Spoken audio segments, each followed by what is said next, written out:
Ganjam police जिले में बहु बंधुक जबत करा अपराधी मानू काबू करा बेले ब्रह्मपुर पुलिस जिले में 12 जन अपराधी को गिरफ्त कर 6टी बंधुक और 12टी अन्य मारणास्त्र जबत करा गुरुवार ब्रह्मपुर एसपी सम्मेलन कक्ष में आयोजित एक सांबादिक सम्मेलन में दक्षिणांचल आईजी नीति शेखर यह अपराधी मान संपर्क में सूचना देते।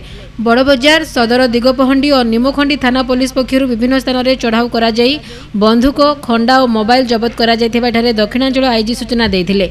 अपराधी मानक मध्य भालू सामल, लिंगराज सामल, सत्यवान दास, के प्रसाद राव, मंटू गौड़, राकेश पाढ़ी, पार्थ दास, रंजन नायक, अजित सेठी, टूना नायक, संगम पाणिग्राही, अशोक पाणिग्राही प्रमुख रही सूचना दी जाइथिला।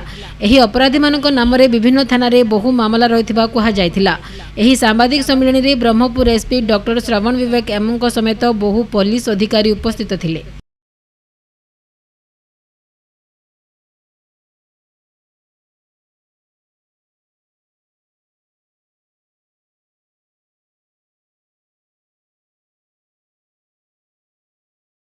हमर कुल 6टा बंदूक जपत है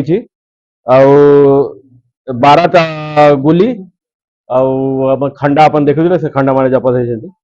तो टोटल एठी हमर 4टा केस है। गोटे बड़ा बाजार केस है। बड़ा बाजार केस रे हमर 2टा जपत है। सदर पीएस रे हमर गोटे जपत है। निमाखंडी रे 2टा जपत है और दिगापंदी रे गोटे है। तो बड़ बाजार 4 जन एक्यूज धरा पड़ी। सदर पीएस रे भी 4 जन धरा पड़ी। निमाखंडी रे 3 जन एक्यूज धरा पड़ी और दिगपंडी रे जन एक्यूज धरा पड़ी। तो से भितर जिते एक्यूज माने जो एक्यूज धरा पड़ी समस्त नारे आगरू भी किसी न किसी केस रही। तो से वर्तमान तो केस जहाँ आर्म्स एक्ट है अन्य सेक्शन लगी। एबे हमें देखिबु जेहेतु आगरू भी केस रही आगरू भी तार चार्जशीट है। तो ऑर्गेनाइज क्राइम रे जहाँ दफा लगाया सेटा भी एठी लगाया।